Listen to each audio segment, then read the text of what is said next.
I just don't even know why there aren't uprisings all over the country, and maybe there will be.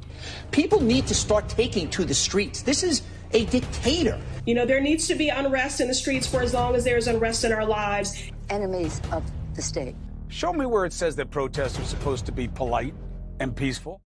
Do something about your dad's immigration practices, you feckless. When they go low, we kick them. How do you resist the temptation to run up and wring her neck? The biggest terror threat in this country is white men, most of them radicalized right up to the right. I thought he should have punched him in the face. I said, even if you lost, he insulted your wife. Yes. He came down the escalator and called Mexicans. He said, well, what do you think I should have done? I said, I think you should have punched him in the face and then gotten out of the race. You would have been a hero. I'd like to punch him in the face. I said if we were in high school, I'd take him behind the gym and beat the hell out of him. Punch some people in the face! When was the last time an actor assassinated a president? In recent weeks and months, we have seen a shocking increase in extremist disruption and criminality. What started as protests on our streets has descended into intimidation, threats, and planned acts of violence. Jewish children fearful to wear their school uniform lest it reveal their identity. Muslim women abused in the street for the actions of a terrorist group they have no connection with. Now our democracy itself is a target. Council meetings and local events have been stormed. MPs do not feel safe in their homes. Long-standing parliamentary conventions have been upended because of safety concerns. And it is beyond alarming that last night the Rochdale by-election returned a candidate who dismisses the horror of what happened on October the 7th, who glorifies Hezbollah and is endorsed by Nick Griffin, the racist former leader of the BNP.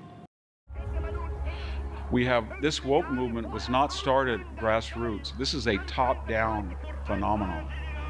This is Oprah Winfrey from her $90 million state in Montecito complaining about ill treatment to Meghan Markle in her $15 million mansion. This is Barack and Michelle Obama worth $100 million coming out and then pontificating on the unfairness as they go back to their 38-acre, $14 million Martha Vineyard estate.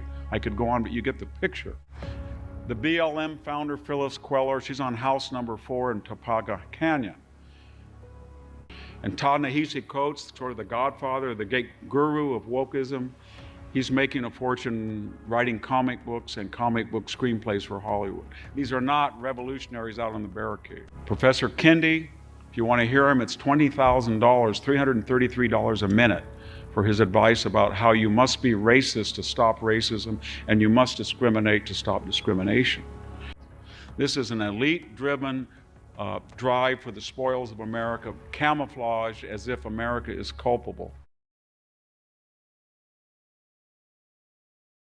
But his rhetoric is really getting dangerous, more and more dangerous. And we saw what happened on January 6th when he uses inflammatory rhetoric now, and his recent Truth Social post is incredibly, incredibly scary for anyone that might be trying to work in government. And it is just unquestionable at this point that that man cannot see public office again. He is not only unfit, he is destructive to our democracy, and he has to be eliminated.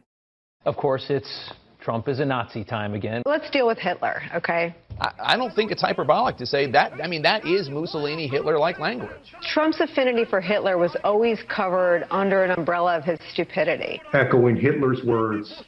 Listen to this. Well, Hitler was duly elected. That's right. Echoing the hateful rhetoric of Adolf Hitler. It echoes Hitler. That's the kind of language Hitler used in Mein Kampf. About vermin and Hitler and Mussolini. That's a horrifying clip. That's a fascist clip. You're just going full on Hitler. It's from Hitler's Germany.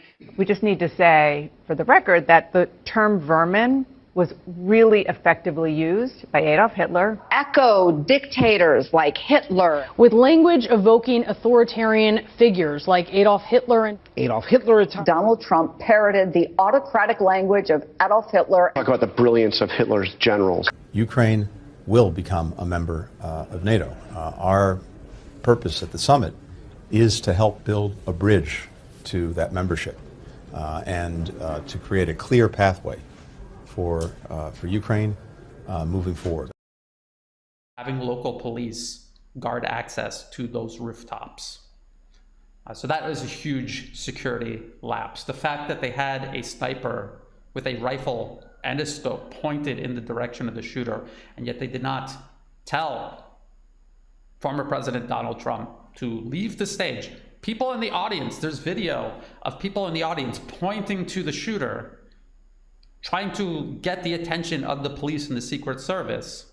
The fact that he managed to hit former President Trump means he obviously had experience firing a rifle, but he had little to no tactical training. So hitting a target at 300 yards, a moving target, former President Trump was moving around.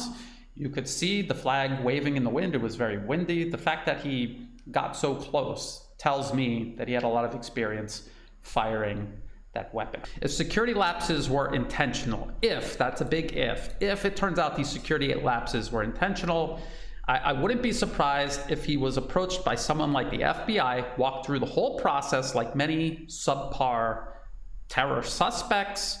The FBI has trained, given weapons, explosives to, often arresting them at the last moment, but once in a while accidentally failing to do so before a live attack. And I show an image of an FBI affidavit, Oregon resident arrested in plot to bomb Christmas tree lighting ceremony in Paul. Actually, this is not the affidavit. This is just a press release from the official FBI website.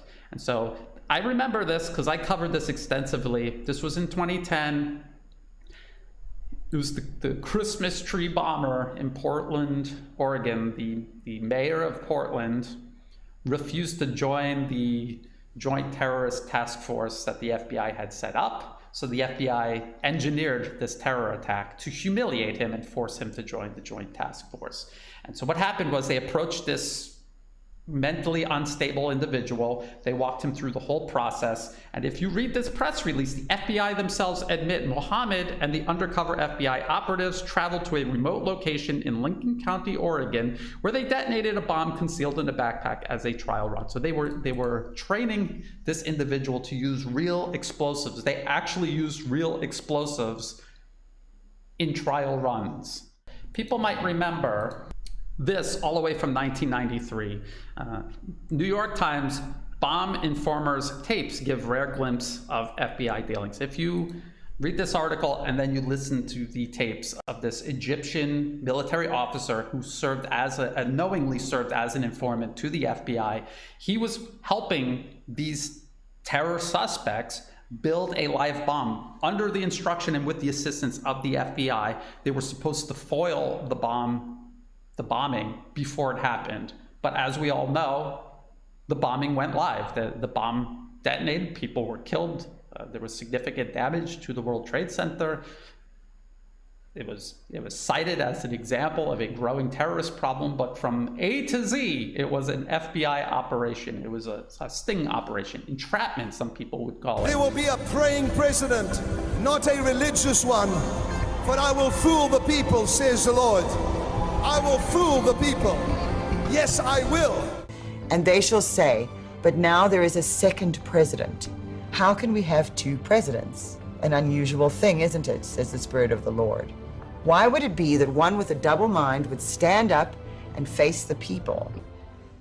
And God says, these that shall reject him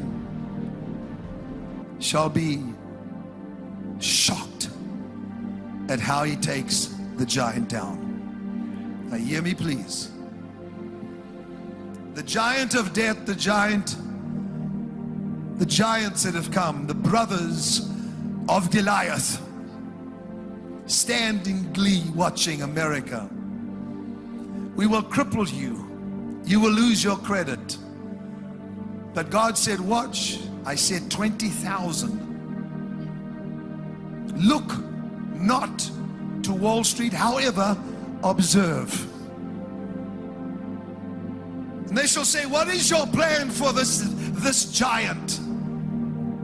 And he will take a simple stone. Remember the name. And he will hold it up and they will laugh at him. But the plan is so brilliant, says the Lord. It could only have been given by me.